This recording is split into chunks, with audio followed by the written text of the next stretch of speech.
Many thanks for staying tuned on Political Spectrum.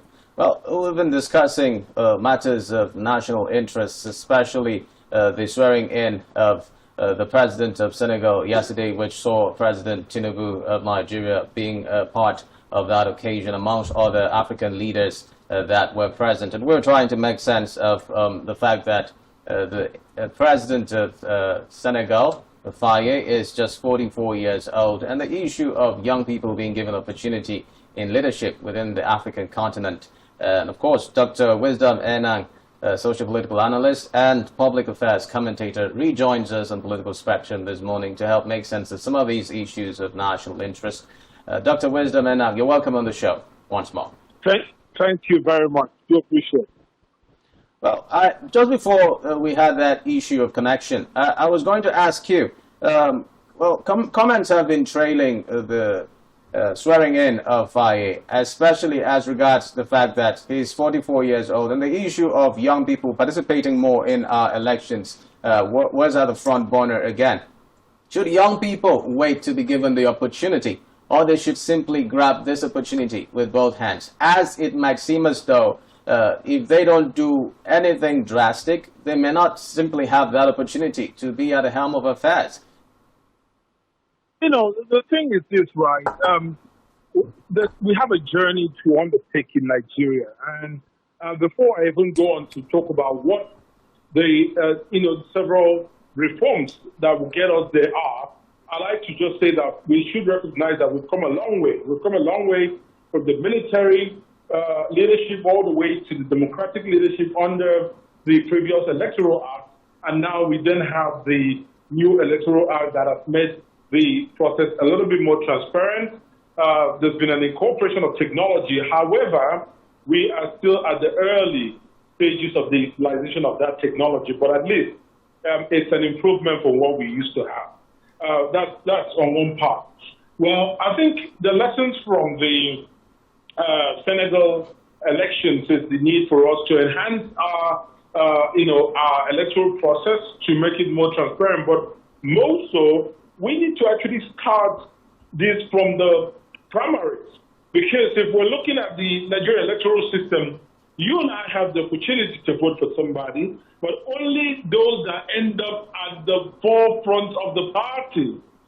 And we need to know, we can say that there are a lot of parties, but that's a hypothetical consideration, because even in the U.S., you could have the best candidate, but because traditionally we have a two-party system in the U.S., the best candidates may not always have their time at the polls because of the fact that our face time at the poll, because of the way the political geographics of that places, and a similar thing in Nigeria.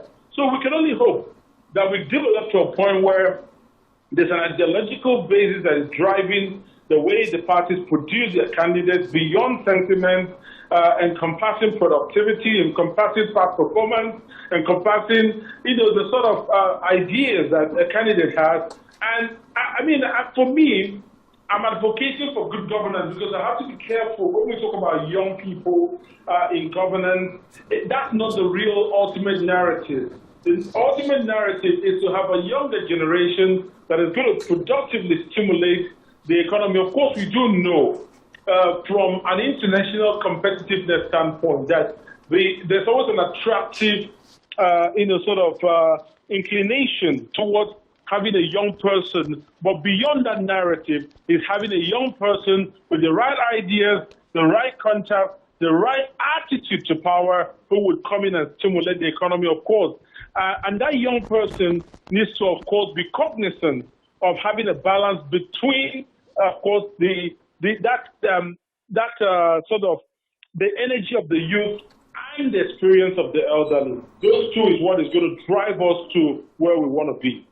But do you think that some of the reasons that these young persons are not given the opportunity to show or exhibit their leadership skills because maybe the persons that are the helm of affairs may be having hesitations as regards these young persons' abilities to be able to perform at the optimum level? Or what would be the advice to young persons in the country in terms of being able to win the confidence that they can indeed perform if given this opportunity, or if given this opportunity? Yes. Yeah, I mean, let me even talk about, myself, for example. I think first you need to validate that you've got the content and your content is globally competitive. And you've got to show that you have value. Let me tell you something. People would always gravitate towards you if you have value to offer. Nobody will come to you if you have no value. So I think that's the important thing. When I sleep and wake up, I think I always reminisce on a conversation between Steve Jobs, who was the former CEO of Apple, and his chief financial officer. They had a conversation, and the chief financial officer said, why are we spending this much money to train people who might eventually leave the company and go on to our competitors? And Steve Jobs said something. He said, I'd rather spend the money to train them and they leave than to have incompetent staff that is stuck with me and that will pull me down. So let's just put that in context of what I'm trying to say. I think my biggest nightmare would be an opportunity coming and I'm not prepared for it, because that's one of the recipes for failure. So I think every young person needs to crave their indulgence in trying to show the value they have. Let me also say, it is not possible that everybody will end up being, say, a leader of some form, whether political or even in the corporate world or even in the private sector. But the important thing is that you're driven by value. Let's chase the dream, and this is my clarion call to the young people. Let's chase the dream and not the competition. And let me also say, let's even have the understanding that when it comes to politics and governance, it's all about service. It's even a discomfort for the most part. For those that are in those positions, they have to sacrifice.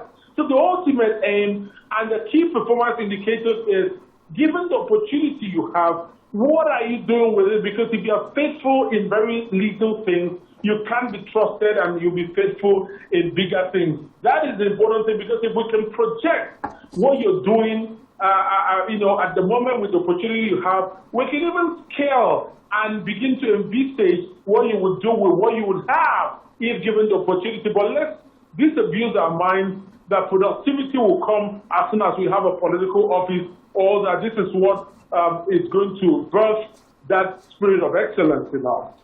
Well, as we know it, Basiro Diomaye Faye was working with his populist mentor, Osmane Sonko, who was himself barred, from being a part of the election. Well, Faye declared priorities in his victory to include national reconciliation, easing cost of living crisis, and fighting corruption. Well, it begs the question.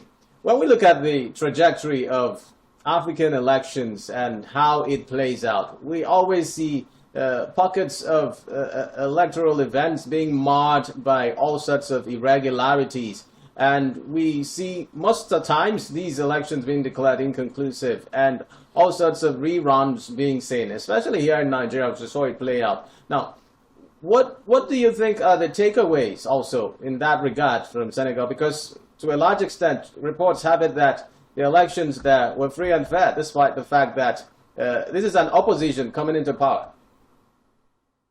I think, as I said, it's a welcome development for Africa, the fact that we can have an election that is truly in line with the electoral process and for the large part and represents the mandate of the people. And, that again puts a burden of trust on Faye to go on there and perform. And as I said earlier, before the connection went off, that it's also, the burden goes beyond that of just Senegal. The burden goes because he has now got in there to set the precedent that will go on to decide the fate. Remember, when we have the demographics, we have the highest population for the voting population is actually the younger people. So we have them, but now I think we're already seeing a lot more younger people in governance, thanks to the intentionality of the Nigerian president. When I say governance, maybe not so much so in politics, but in terms of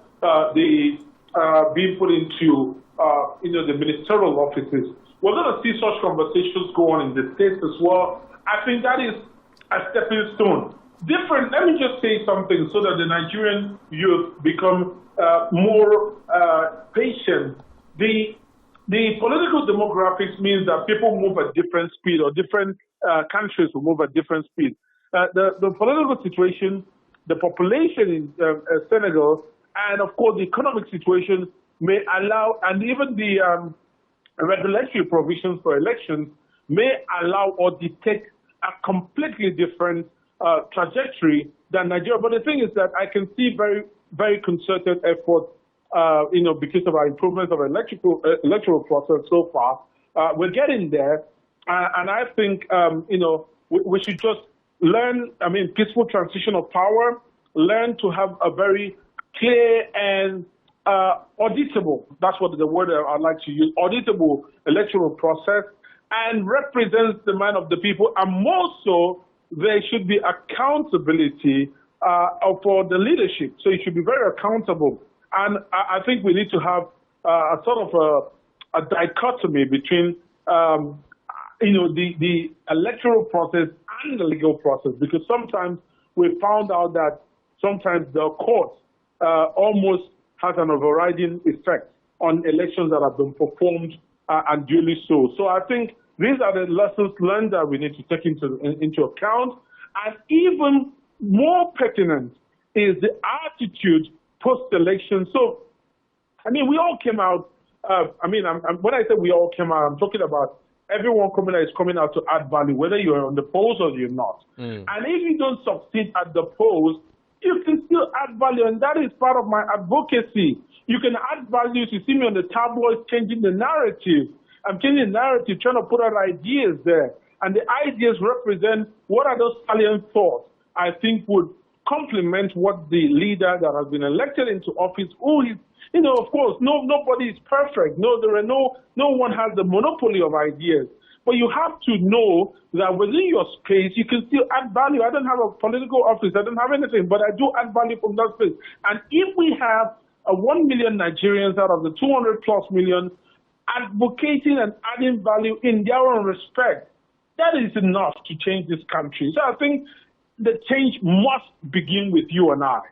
We are the essential part of that change. Yes, a lot of comments have also trailed this, especially as regards the fact that some people believe that once a young person is given such a magnanimous opportunity to perform at the highest level of governing a country, then all other countries within the continent are also putting their eyes on Senegal to see to it that if Faye indeed performs well, it would also be an indication that indeed, if more younger people are given the opportunity to perform at that level of governance, then it means that indeed there is hope. Or do you share in this sentiment?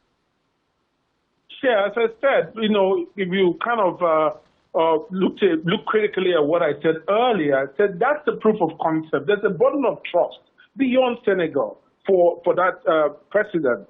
And let me just give you context, right? It's like when you go into causes that pertains to women welfare, children welfare, there's a lot more inclination of sympathy. And then if you're getting sponsorship, there's a lot more probability that you'll get sponsorship for those causes, than other causes, for example. So he is keying into a very, very crucial part that a lot of people can relate to, which is advocating for the participation of young people in governance. And that's almost the same, it's coming at the same sort of energy with the advocation for women in governance as well. So the next thing is to say, how is he going to perform?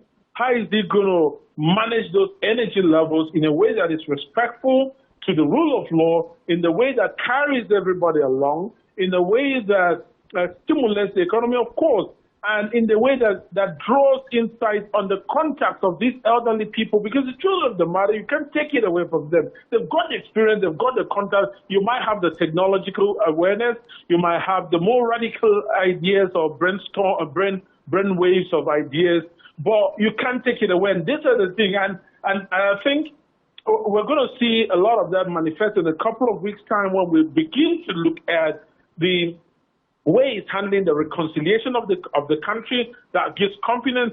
I think the investors are going to do a wait and see approach to say, okay, let's wait and see what this even means for that democracy. But I think, yes, he does set the precedent for not only the African region, in fact, for almost the inclusion of young people in leadership throughout the world. He can mar and make the decisions that people would take going forward in their various democracies.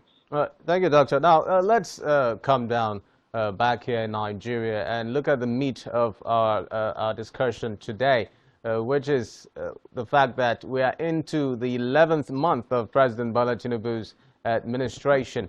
And a lot of quarters are still expressing dissatisfaction as regards the policy statement of the current administration and how it goes about implementing these things. Even though to a large extent some succor have been restored and people are not really feeling the effects of the economy and how biting it was some weeks ago.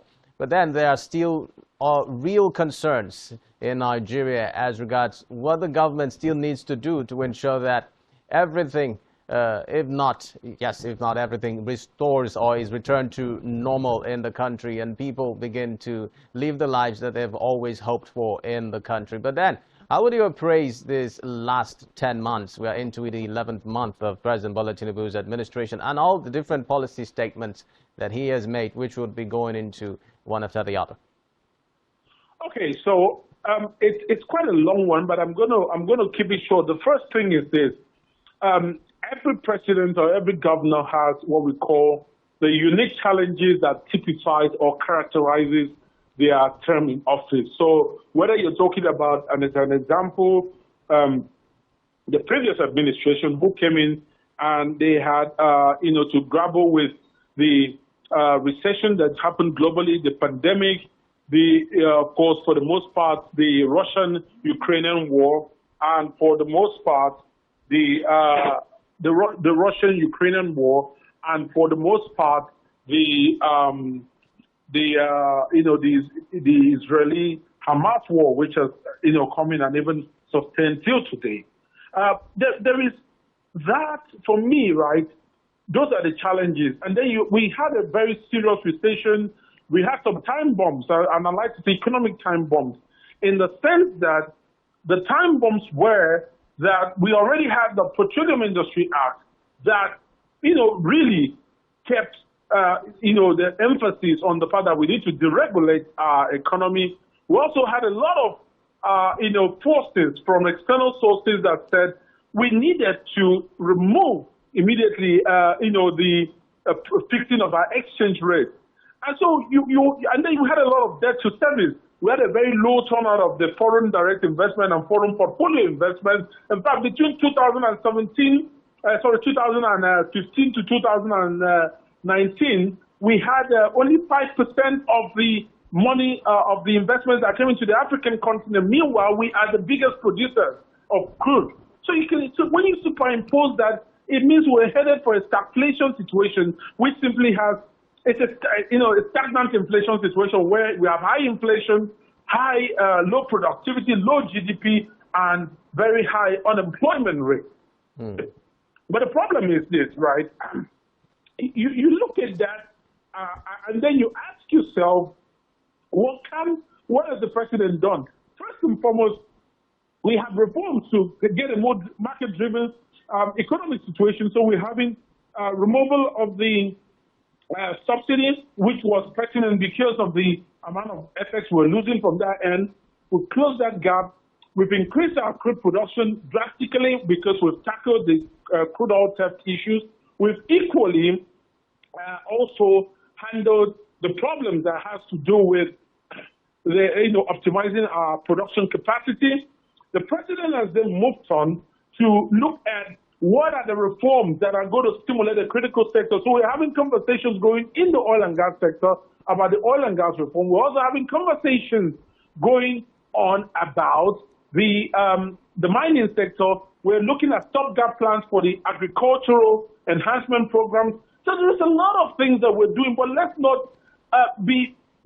not be talking out of the context that we do not take cognizance of two critical factors: the state of the economy as at when the president came in, and the economy is not even isolated to Nigeria alone. Look at the numbers. Argentina is having over 247% inflation. Nigeria is having less than 35. So we're still better off than a lot of these countries. In UK, the numbers are so high. And you can relate because the product options that you had on the shelf are gone. A lot of those products are now about 45% more in price. And even so that after the Brexit, sequel to the Brexit, the currency of the UK had fallen against the dollar. So the truth of the matter is that a lot of these factors, the inflation factors, are not only isolated to Nigeria, but we've got a president that is trying his best. And also, let's not talk out of context that we do not. Hello, can you hear me? Yes, I'm with you. Yeah, we do not take cognizance of the incubation period. Every policy has an incubation period. The important thing is, are the indicators right? Are we having better and stable forex rates? Are they now market driven? Yes, because we have more foreign portfolio investments and foreign direct investments coming in. Are there other indicators that things are going to get better? Yes, because we're having commitments from investors already in the system. Are we having the right market factors? Yes, we are, because we're now seeing a lot of manufacturers coming in there to produce products to kind of bridge the gap. Because right now, because of the FX issue, a lot of the value chain that imports this product have curbed, or they've gone only to essential importation. They're not just importing because people may not be able to afford it at the current exchange rate. And so we're having people along the domestic value chain producing to meet up that space.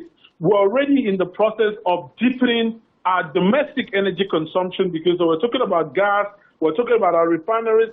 I think all these, we need to put context in terms of the incubation period.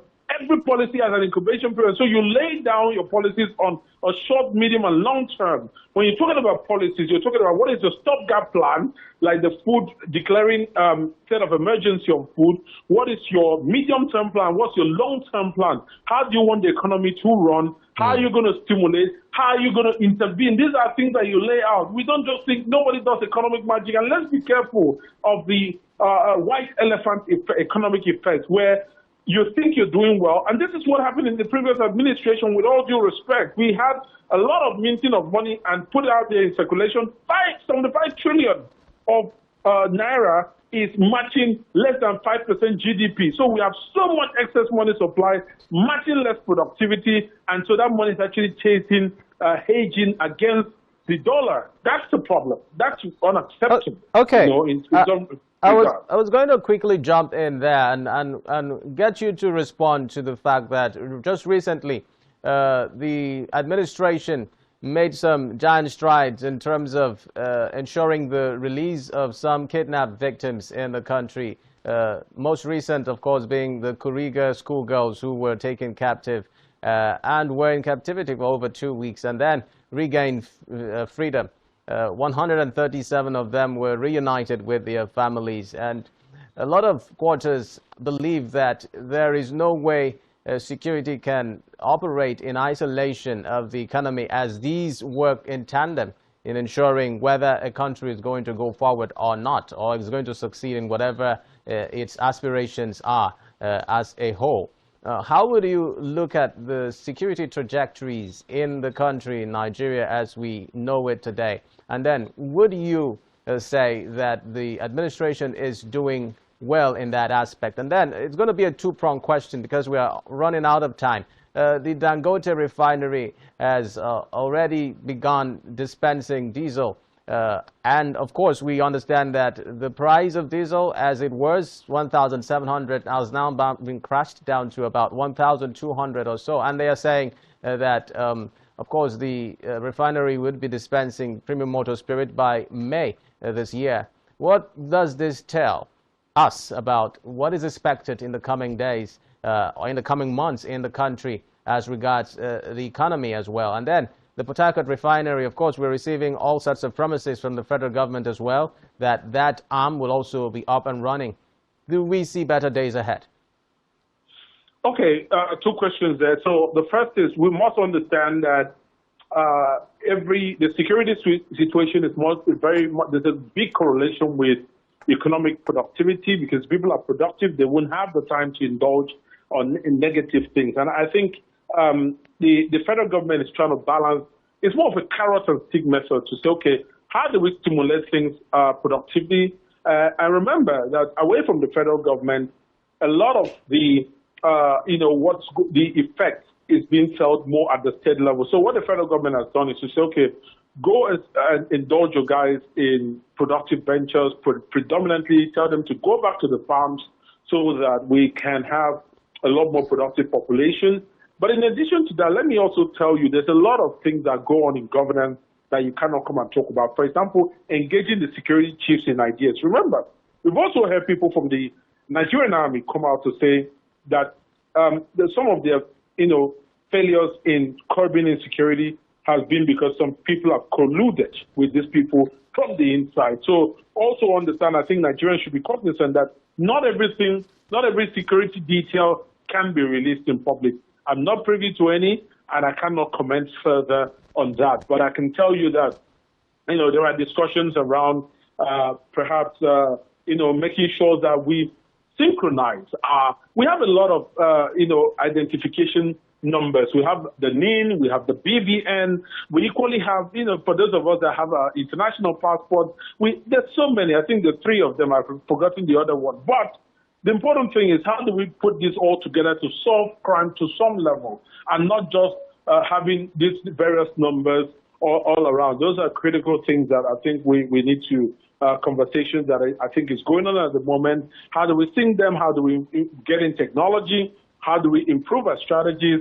I think those are holistic conversations that are going on in that space. And we can only hope that as we open up the economy further, we'll have an attendant decline in people that are going to go in there and indulge themselves negatively. Now, moving on to the Dangote refinery, it's a welcome development, but I think sustainability is the key at the peak of my worries, because when I say worries, it's a potential problem, not a problem in itself, because sustainability of supply is one. Are we still going to have that modulating effect on the long term, and how is that? So it depends on what they do. So if they've looked at a worst case scenario to say, okay, at this crude price and at this landing cost for the feedstock, our production margin should go to about 900, and so we can sell, pricing in all the external factors, we can sell at 1,225. That's fine. That's fair. And that's a very good way to do it. But the question is, can we always sustain this price? What about the supply? Because on one hand, Nigeria is, through the Dangote, is buying in crude. On the other hand, through the NNPC, we're exporting crude. So is there perhaps a middle ground where we can sell to Dangote? What does that mean for the value chain? I think these are possibilities that are, kind of expanding that discussion and areas of improvement. But it's a welcome development that we can begin to offtake and sell at below 1,300 in the shortest possible time. The only thing I'd like to add is that how can Akwa Ibom State take advantage of this? I think we need to start having the indulgence of people within that, off-takers within that value chain. Let's get involved, because those volumes are finite. If other regions have representatives who are taking this product almost immediately and supplying it to their people, that's not going to portend well for Akwa Ibom if we don't key in at this point. So I think we need to have a conversation with the chaps that are in charge of the petroleum ministry in Akwa Ibom State, or petroleum activities in Akwa Ibom State, and off-takers, to see how we can key in and be part of that, conversation. The second thing is that we need to also have, the unions that control the pricing, because we have a very variant pricing. We have between 585 in PMS to 605 in Lagos, but in Akwa Ibom you could, go as high as 650.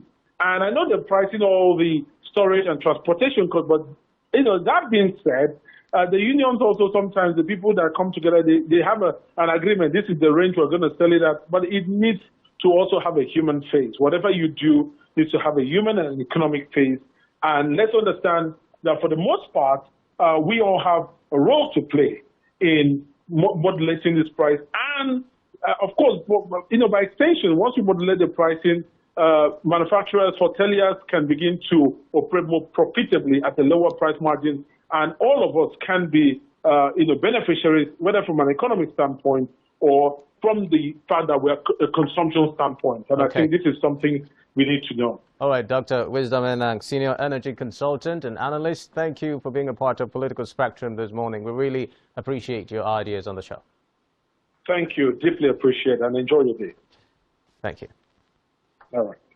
Well, there you have it, Political Spectrum for today.